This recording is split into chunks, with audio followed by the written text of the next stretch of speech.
Ladies and gentlemen, welcome to the book launch at the booth at Thorn. My name is Lee. There's a bit of housekeeping. If you need to go to the toilet, just have to go to see Michael. Michael will have the key, but you don't go together with Michael. Michael will direct you where there's a sign at the back. Apparently you have to go to upstairs with a key. You need approval, you need a key. That's right. Yeah. If there's a fire, there's two exits though. One is at the back on the rear, and then another one is at the front. Ladies and gentlemen, can I start by acknowledging the traditional custodian of the land that we meet? Beautiful people, Brisbane area, from Illingburn Creek up to the south of Logan River and also to the west, Oku, Yagra and Yugrobo people. This is from the foothill of Toowoomba Range to the north of Logan River. Ladies and gentlemen, before I ask him to speak, let me just introduce Grant Perrett. Grant is a politician. He's also used to be a teacher, a solicitor, all sort of profession. Then become a politician elected in 2007, re-elected in 2010 and 2013, re-elected in 2016, 2019, lately sixth term in 2022. He's a politician represent the seat of Moreton. Grant have a strong sense of justice and morality. Having studied law at the Queensland University of Technology, he's continuously campaigned for the right of those underprivileged. And as I mentioned earlier, previously published novels, The 12 Fish.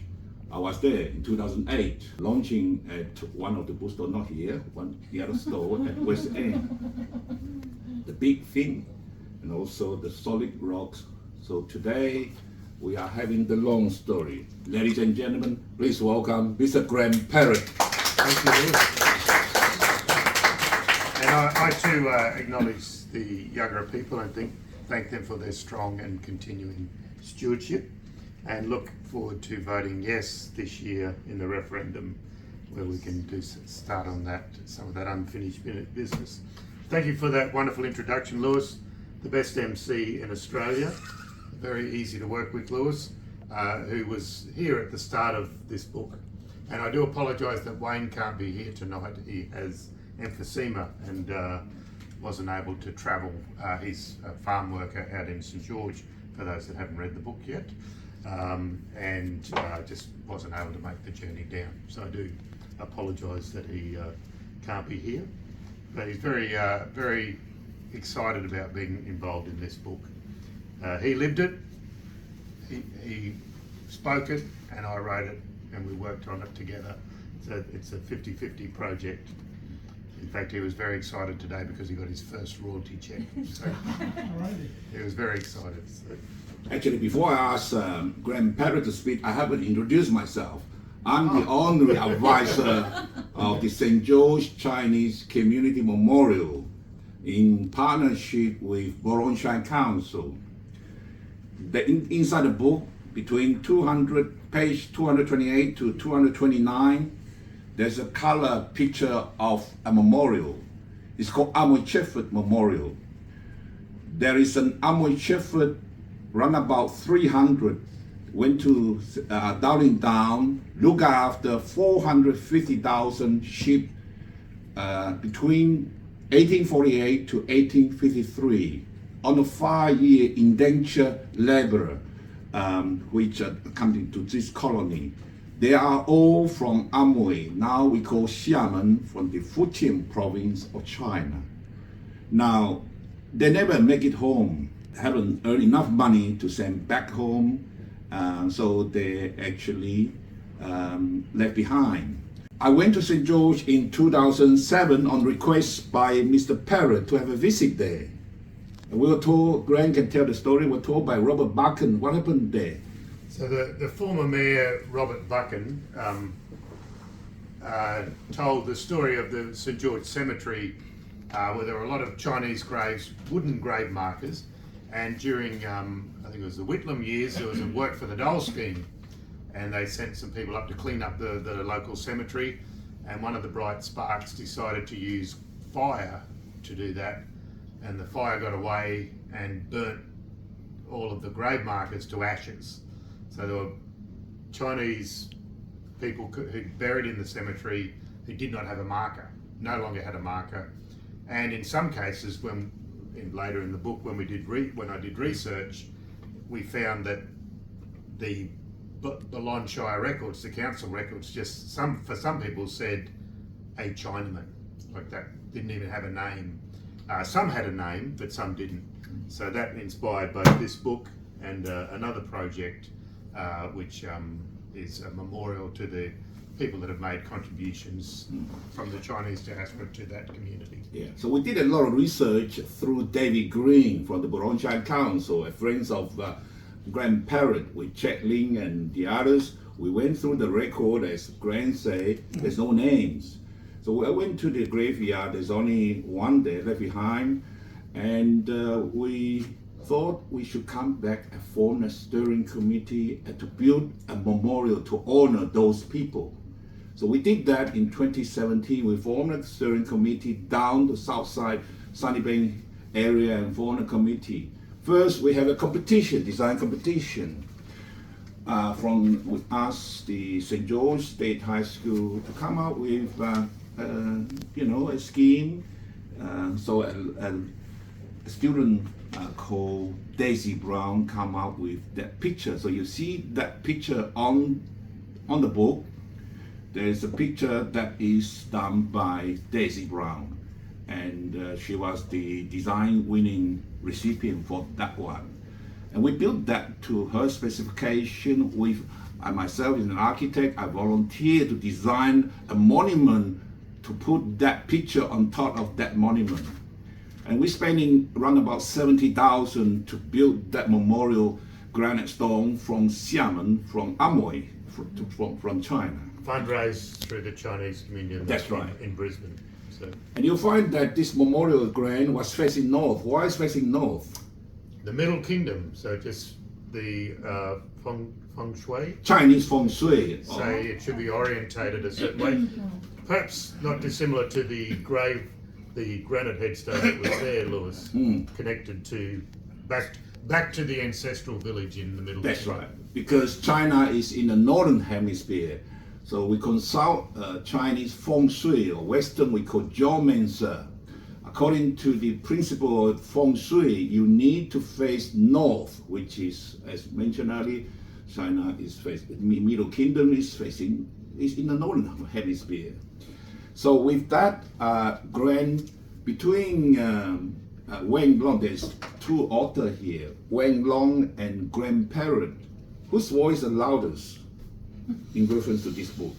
Well, Wayne's face is on the cover, and I tried to make Wayne's voice the loudest. But Wayne's voice is a way to tell a million other stories of people that with a connection to the Middle Kingdom, whether they come via Malaysia, Singapore, Hong Kong, China, Taiwan, Indonesia, whatever the connection with Australia, that Chinese diaspora. So Wayne is one of many of those stories, but I thought it was important to use that device, and then to be able to tell all of those other stories, some of the great historical stories, but also focusing on an individual to then tell that bigger story. And Wayne was someone that I've known all my life. We played footy together, went to school together, got into some trouble together. Not much trouble. I know there's some Harrises in the room, but nothing too much. But he was a sort of a friend, but also a hero, a sporting hero, and I wanted to tell his story to then tell the many. As Grant said, I met Wang Long in 2017. I went there another time in 2018, and I went there another third time is 2019, where we unveiled the memorial on the 30th of March 2019.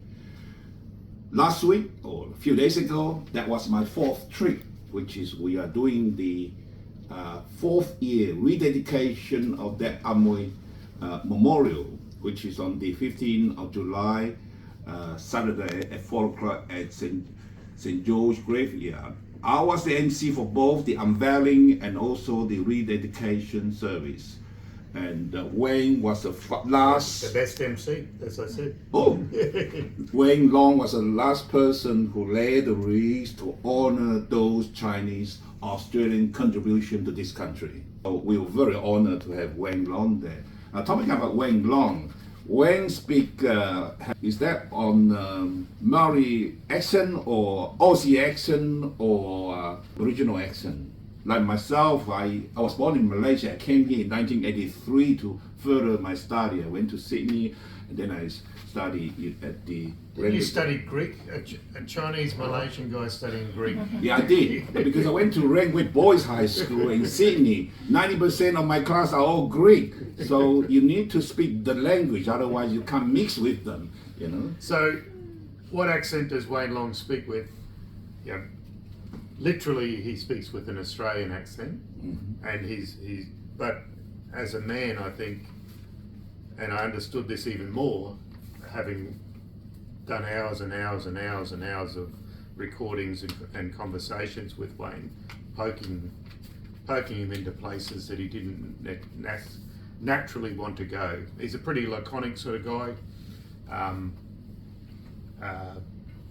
but he trusted me enough to tell his story once I convinced him.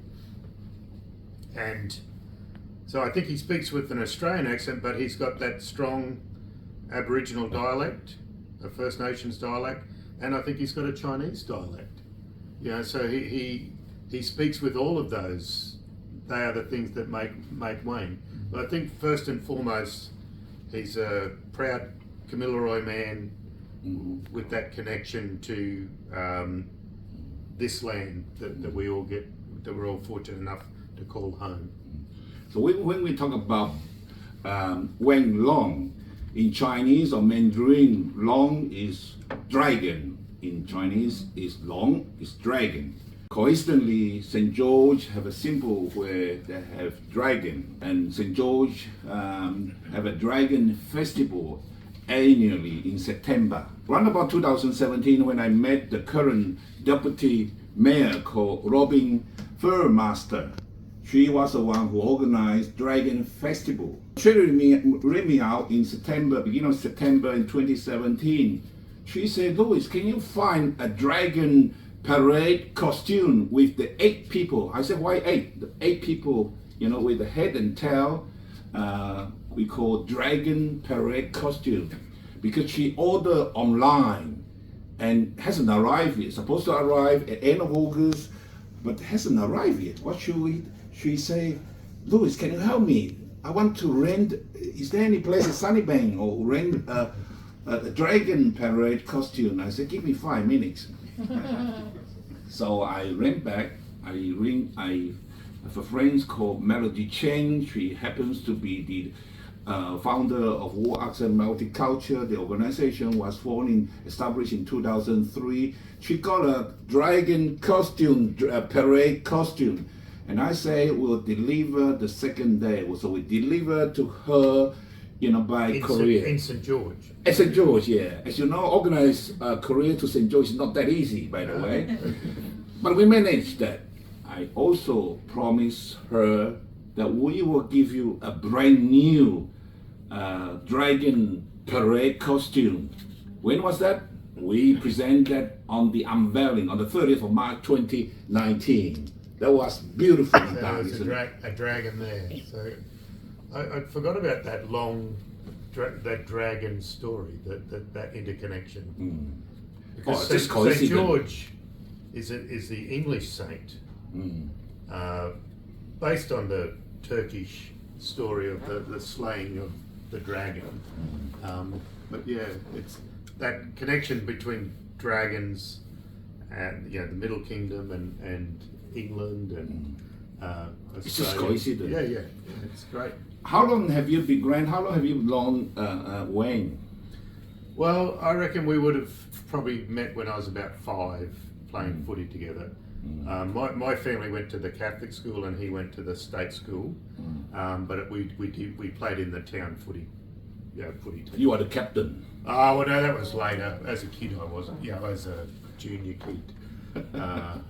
Yeah, I suppose it's under 14 or something. I actually went to the footy club and I saw a picture of Captain Graham Perrett written there. Well, and in fact, my father played rugby league with Wayne Long's father. So one of the photos on that wall is yes, them and my father and Billy Long playing in the same football team. So. I've been to each. He used to be living at number 78 Africk Street, St. George.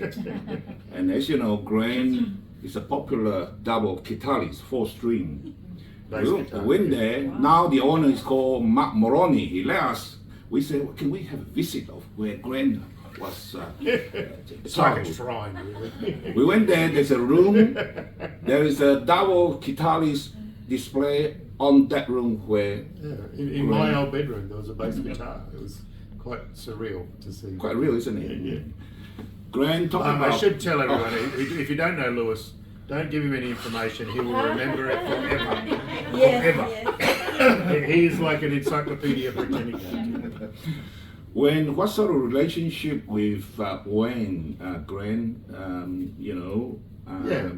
do you have with when you are growing up in St. George?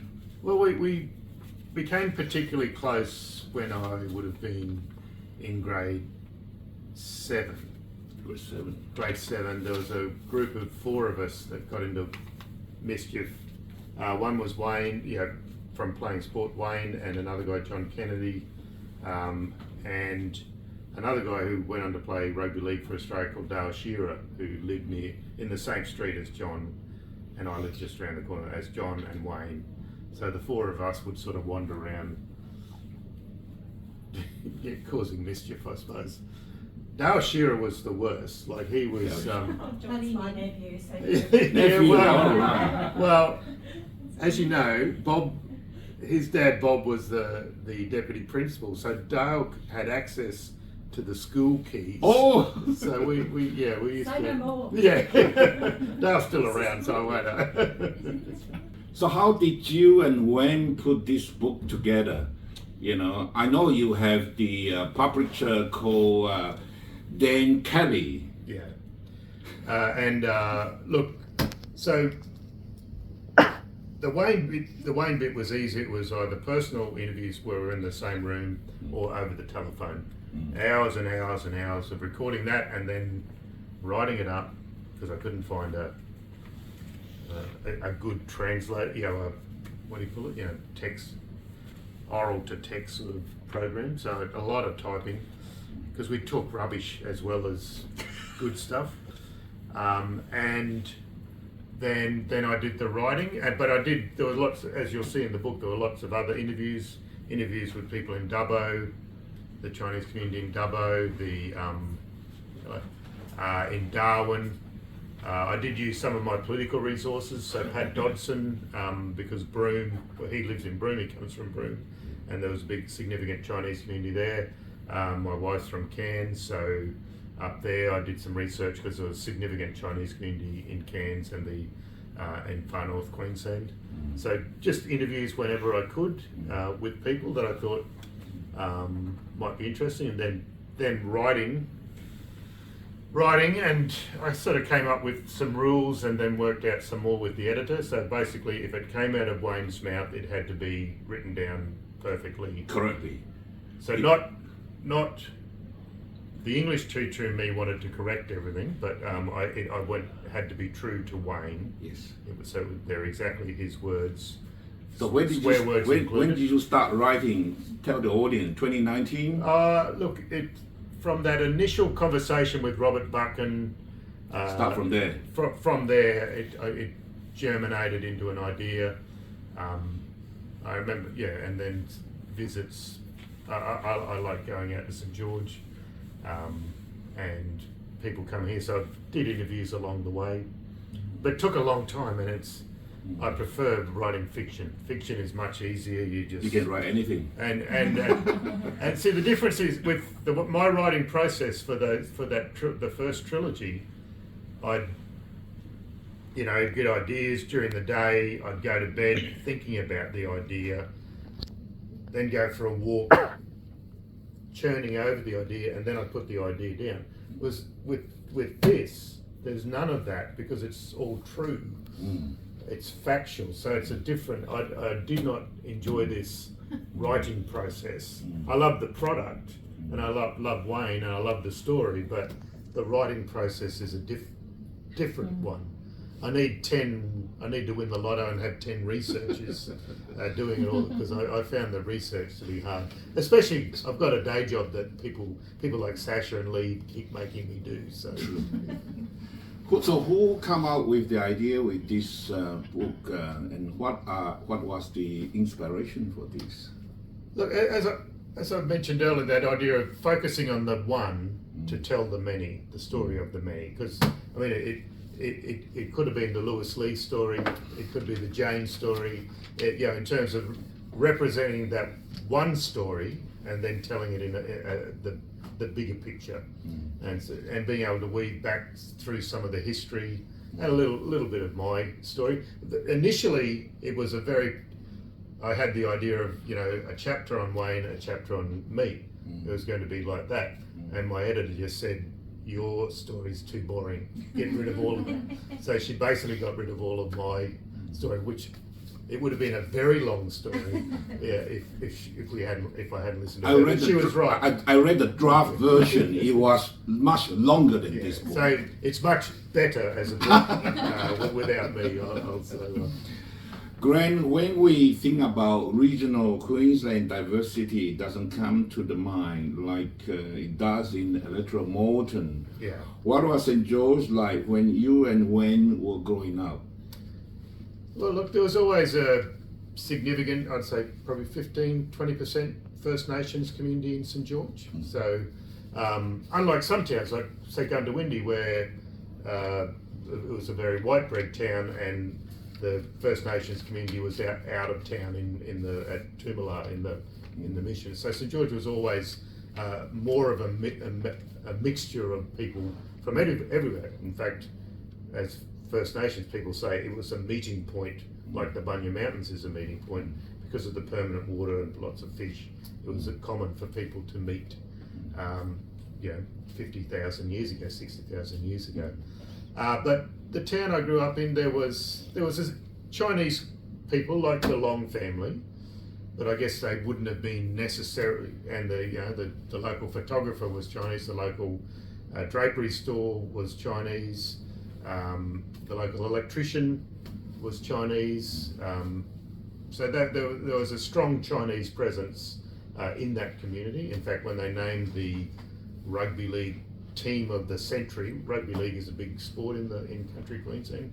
In St. George, certainly, the captain was a Chinese Australian, Stan Howe. So the Howes and the Yetfoys and the Longs, the Halls and the Lees, they were significant families in that community. But they were, I guess they had multicultural roots, but were just a part of the community. Because when I went to St. George in 2017, one of friends, they're all friends of Grant Perrett, went to the pub. One of the First Nation people, Aboriginal lady called, said, I'm a Chinese. I've got Chinese blood. Debbie Anna Hall. Yeah. Yeah. So I went to the other side, the other lady say the same thing. And then, for many years, Auntie Peggy Titleman, the Gungari elders, who was born in Mitchell. Mitchell is about 587 kilometers from Brisbane. I think St. George is about 509 kilometers from here. Mitchell and St. George, you need to travel 1 hour. And Auntie Peggy told me that the grandmother of her was born in St. George, and great father was Chinese.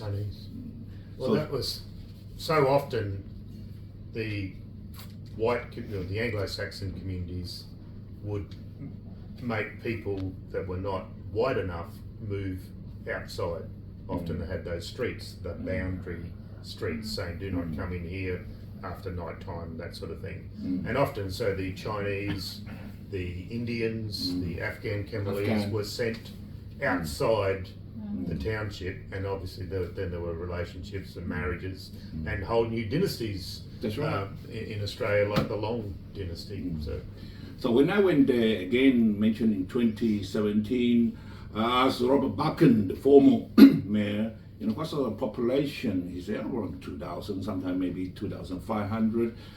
There's only one doctor, one Chinese restaurant, only one chemist, and one dentist. Then on the 16th of July, Juhi and Alan and Jane, they're all at St. George tourism breakfast. And I asked the same question, what sort of population now? They told me now is 3,000 according to 2021 census. So I'm wondering why increase that quick? Well, we've just had 3 years of rain, so basically, and water is gold in the bush, especially in St. George because of their irrigation scheme. Water anywhere in that Ballon Condamine catchment turns into jobs, and people flock to the town. Yeah, we have Korean backpackers, a big Tongan community out there at the moment under the Pacific Island Labour Scheme.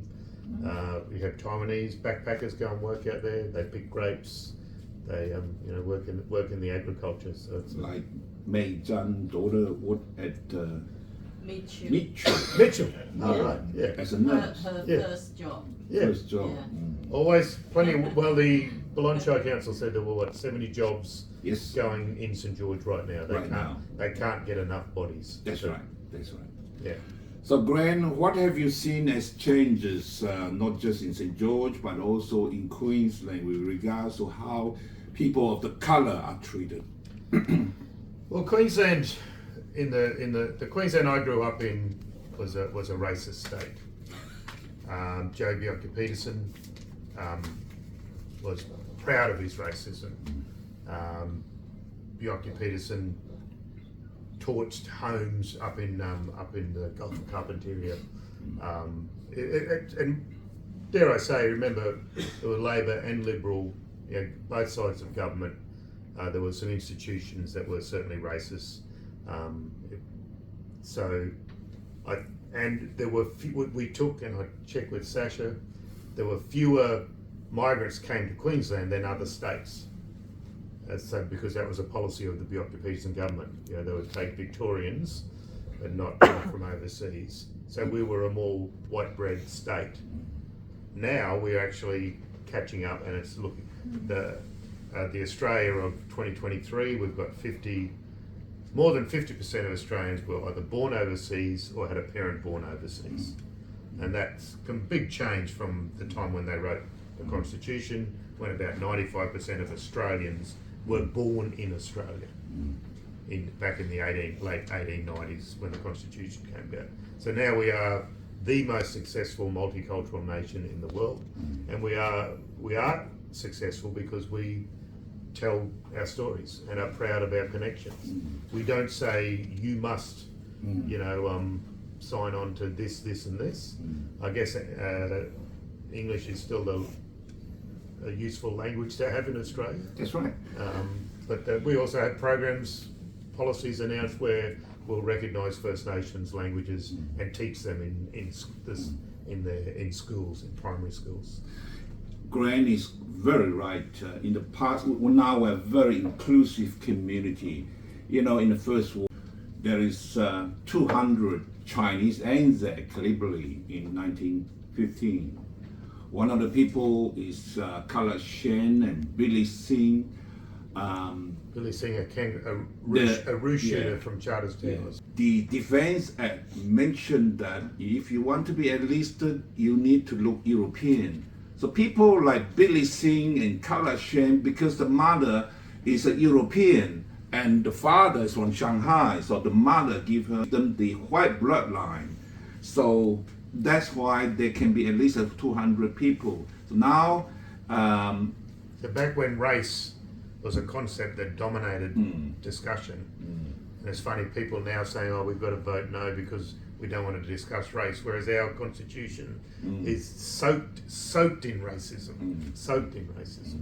But now we have changed in more inclusive community. Same as I'm actually the chairman of the Australian and Chinese Heritage War Memorial Committee at the Sunnybank RSL. As you last year, probably you haven't seen the NZ Day. I was one of the commercial person representing RSL Queensland to promote the NZ to have, because after 2 years of COVID, asking people to have light a candle in the driveway or online watching telly, or go to attend your local parade and attend the NZ commemoration. I was one of them promoting that. Well, it wasn't that long ago that Aborigines who went to fight in Vietnam War came back and weren't, or World War II, weren't allowed into the RSL. They were good enough to die for their country, but not to enter the RSL. That's right. Now we have an RSL that has Lewis as a president. We are very proud that we have the Chinese Australian War Memorial at the RSL ground. We're the first one, and was erected in 2011, unveiled by Prime Minister Julia Gillard.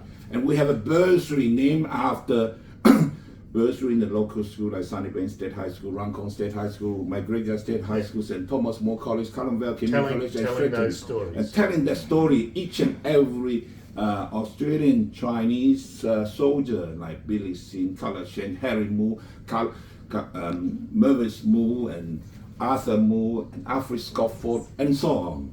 And we are very proud of that. Then in 2015, the Australian of the Indian community approached us. They want to have a memorial side by side. So we did that, isn't it? Gren was one of the... Lewis was the honorary Indian, and so was I. Because it made our community stronger. It engaged them with that story. Because there were thousands of Indians at Gallipoli who did their on best. the front line. On the front line. So if you, in fact, arguably, the Indians advanced the furthest at Gallipoli than any other troop. So we're very proud that they unveiled on 2017, designed by a lady called Bianca Archer. It's actually in conjunction with Griffith University. We have 98 students participate in that design competition. The Chinese Australian design competition is only 45. This one, and then that's why we have the same format that we did for. Because that writing is on the memorial in St. George. That you'll see it. It's a poem. Grant, what is one thing that you want people to take away from this story? I think telling that the history of the Chinese in Australia and how that makes us a stronger nation by having those connections with around the world. I mean, it happens to be with China, between China and our First Nations people, but telling those stories is important. The history books I read at school, certainly in primary school, might have had maybe one black person, Benelong, or maybe Truganini. Like they were written in the form of this is a dying race, whereas we know that the First Nations community are resilient, are strong, are resourceful, were developed, had systems of astronomy and kinship and science and technology and harvesting. That if you read Dark Emu, you know that these stories weren't being told. So we need to tell those stories, and it makes us a better nation. It is. Because if how many citizenship ceremonies have we done together? I've done 57. 57 citizenship ceremonies together, with Lewis as the MC. And when you tell First Nation, the new Australians, when you tell new Australians that you are about to be a part of a country that has the oldest words on earth, the oldest art on earth is in this country.